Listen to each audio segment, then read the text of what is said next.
ঠিক 1 বছর আগে 6 জানুয়ারি 2024 সাল আমার ভাইয়ের ঘর আলো করে আসে আমাদের এই ছোট্ট রাজকুমারী।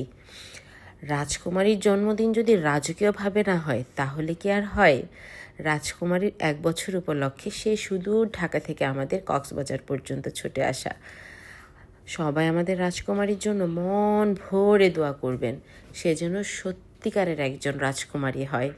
আমাদের কল্পনার রাজকুমারীরা যেমন হয়, যারা সবাইকে ভালোবাসে, সবাইকে আপন করে নেয়, যে দেশ দশের সবার উপকার করে, ঠিক সেমন একটা কল্পনার রাজকুমারী যেন সে হয়।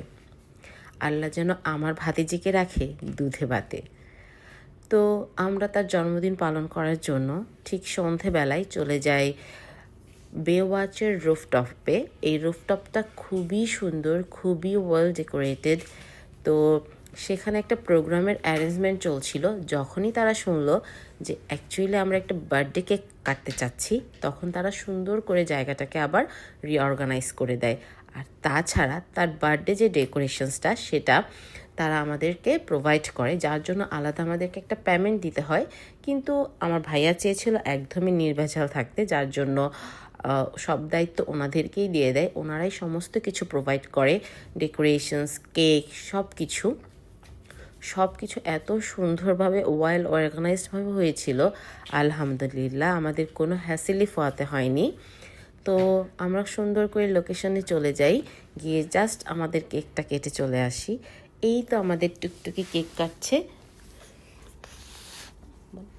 Happy birthday Ram. এই যে ভয়েসটা শুনতে পাচ্ছেন, এটা আমার মেয়ে তার ছোট বোনকে বার্থডে উইশ করলো কেক কাটা উপলক্ষে, যেটা আসলে রিয়েল ভিডিওর ভয়েস ওভারে ছিল। তো সবাই আমাদের টুকটুকির জন্য দোয়া করবেন, সে যেন অনেক ভালো থাকে, অনেক ভালো একজন মানুষ হয়। সে আমাদের এই লক্ষ্মী আদুরি একটা মেয়ে। তো সে একদমই কেক খেতে চাচ্ছিল না, কারণ সে কেক খাবে না, সে কেক খেতে পছন্দ করে না, একদমই কেক খেতে পছন্দ করে, সে খাবেই না। আর তাছাড়া তার মুডটা বেশ অফ ছিল, তাকে ঘুম থেকে ডেকে ডেকে তোলা হয়েছিল।